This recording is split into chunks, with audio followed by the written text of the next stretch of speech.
नमस्कार दोस्तों, मैं संजीव साहू, आपका संजीव साहू। आज हम बात करेंगे धर्म गुरुओं के बारे में। चाहे वो हिंदू धर्म गुरु हो, चाहे मुस्लिम धर्म गुरु हो या अन्य समाज का जो धर्म गुरु हो।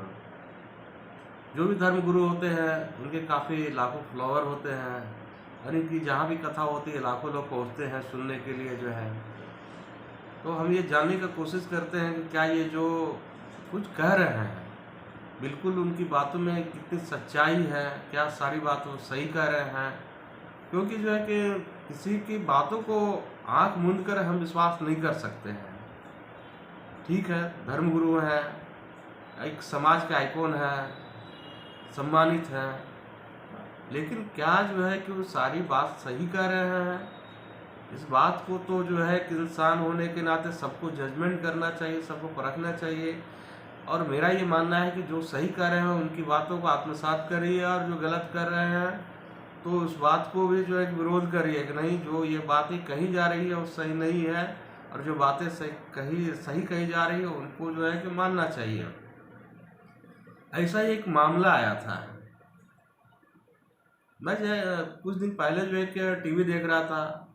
चैनल जो है कि चेंज करते वक्त जो है कि एक कथावाचक जिनका नाम अनुरुद्धाचार्य जी हैं, भागवत कथा करते हैं, काफ़ी लाखों फॉलोवर हैं उनके। और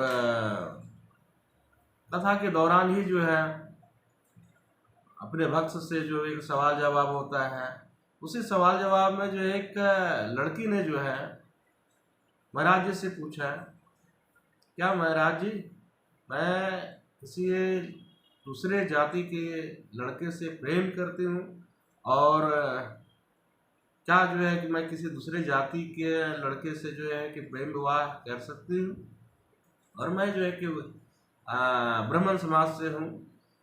तो इस बात का जो है कि अनुरुद्धाचार्य जी ने जो जवाब दिया उस बात को सुनकर मैं भी हैरान रह गया। उन्होंने कहा कि आप जो है एक ब्राह्मण समाज से हैं, ब्राह्मण कुल की हैं, तो आप अगर किसी जो है कि दूसरे समाज के लड़के से, दूसरी जाति के लड़के से आप विवाह करते हैं तो ये वर्ण संकरण का ये मामला है।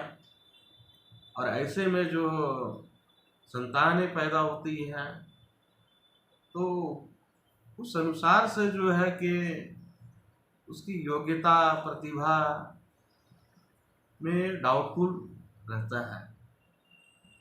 यानी वो जो बंदे कुछ अपनी बातों को स्पष्ट रूप से तो कह नहीं सके, लेकिन उनकी बातों से स्पष्ट रूप से ये लगा कि जो ब्राह्मण कुल का है, और उन्होंने कहा भी इस बात को कि जो ब्राह्मण कुल के हैं उनको जो ब्राह्मण कुल के ही लड़कों से शादी करनी चाहिए, जो क्षत्रिय हैं उनको क्षत्रिय कुल के ही बिरादरी से शादी करनी चाहिए, और जो वैश्य हैं उनको वैश्य समाज से ही है। अन्य दूसरी जातियों के से संबंध या शादी करने से जो है संतान में दोष होता है। लेकिन कैसी बातें हैं, क्या जो है कि एक ब्राह्मण कुल की लड़की जो है कि वैसे समाज का लड़का से जो है शादी करने से संतान में जो है कि क्या जो है कि मतलब गलत हो जाएगा, जो है क्या वो जो है कि श्रेष्ठ नहीं निकल सकता? आपका ये मानना है कि केवल ब्राह्मण कुल का ही बच्चा श्रेष्ठ होता है, पढ़ा लिखा होता है, तेज होता है, और दूसरे समाज का जो बच्चा होता है वो तेज नहीं होता है? तो इसलिए मैं बार बार कहता हूँ और अपनी बातों को फिर से मैं दोहराता हूँ कि ठीक है, आपके लाखों फॉलोअर होंगे, लेकिन जो आप ये बातें कह रहे हैं कि समाज को समाज के अंदर ही शादी करना चाहिए, इंटरकास्ट मैरिज नहीं करना चाहिए, और खासकर जो है कि जिस तरह से आपने उत्तर दिया है कि ब्राह्मण की बच्ची को ब्राह्मण से ही शादी करना चाहिए, जो क्षत्रिय है क्षत्रिय से शादी करना चाहिए, आखिर क्यों? मैं आपसे सवाल करता हूँ, आखिर क्यों?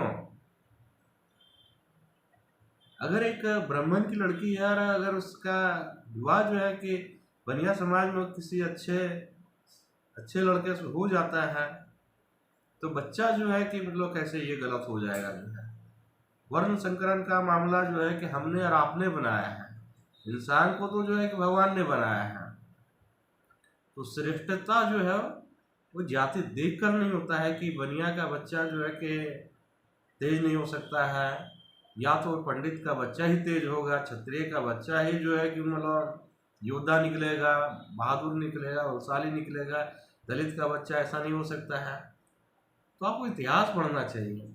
इतिहास में आप पढ़िए और देखिए कि दलित समाज से भी जो है बहुत सारे लोग जो हैं संत बने, विद्वान बने, और उन्होंने भी काफ़ी किताबें लिखी हैं, और उसका प्रमाण है संविधान के रचयिता डॉक्टर भीमराव अम्बेडकर जी, जो कि दलित समाज से आते थे, और उन्होंने जो है कि संविधान लिखा है।